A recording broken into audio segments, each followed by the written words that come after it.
This is the vocabulary recap on section 1.2, polynomial properties and adding polynomials. If you look up here at the top right here, monomial means it has one term. I've given you some examples of those. Binomial means two terms, trinomial means three terms, and polynomial means many terms. And again, what I've done here for you is I've just shown you some examples of those. If you can see on a binomial, there's two distinct parts that are added or subtracted together. So you can count the parts. Here is one part, here is two parts. We're going to talk about the degree of a polynomial and what it does to make the equation look different. If we have a degree of 0, we would call that a constant.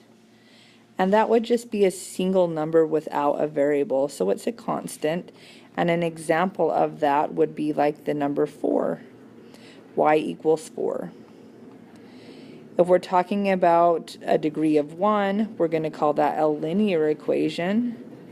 And that would look something like y equals 2x plus 3, where the power on the variable right here is 1. If we're talking about a degree of 2, we're going to call that a quadratic. And a quadratic would have a highest power of 2. An example of that would be like 2x squared minus 2x plus 1.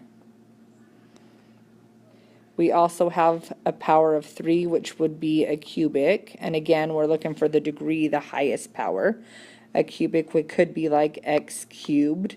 We could have a squared, a 1x, 7 on here also, but if we have the x cubed, we're automatically a cubic if it's the highest power.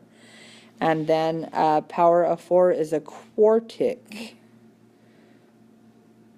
And that's where 4 is your highest power on your graph, so maybe x to the 4th minus 7.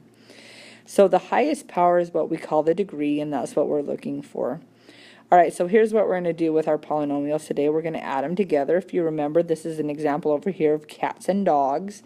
You can only combine like terms together. So here's the way I kind of like to do it if I have it already written down on my paper. I have 3x here plus 6x. 3x plus 6x is 9x. I'm just looking for like terms.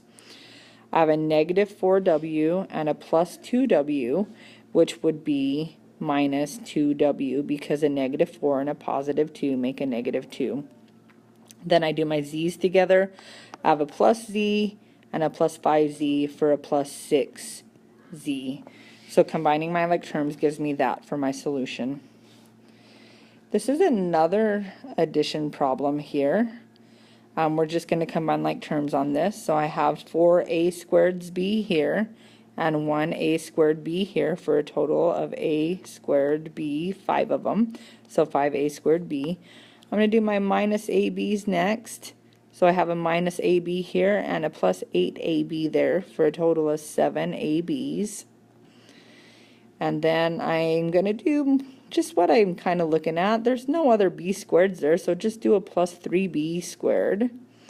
There's no other a squareds there, so just rewrite the minus 6a squared. And then let's get down to our numbers here. We have a minus 1 of them here and a plus 5 of them here for plus 4. So this actually looks messier than it did when we started, but we just combine like terms together and add their coefficients. Alright, this next example right here is subtraction. When we do subtraction, we have to take this negative through the back. So I'm going to change it to a plus sign and then change the signs on everything that comes after that. I kind of like to do big fat signs so I don't forget what it was. So my big fat negatives and my big fat plus signs. Then just do your like terms. So 3x squared minus x squared would be 2x squared. Negative 4x minus 7x would be in minus 11x, and 8 plus 5 would be 13. We're going to subtract 3x squared minus 6xy plus y squared from this, which means this has to be written first.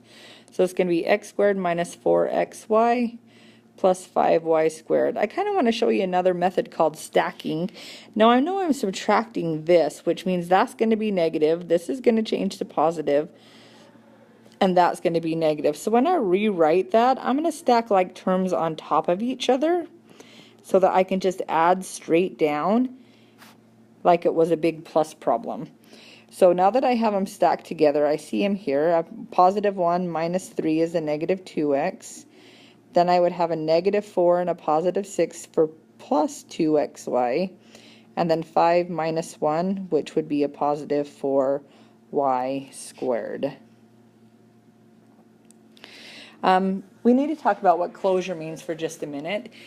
Just think about it for a minute. If I were talking about the counting numbers like 1, 2, 3, 4, 5, 6, if I took two counting numbers and I added them together, would I get a counting number?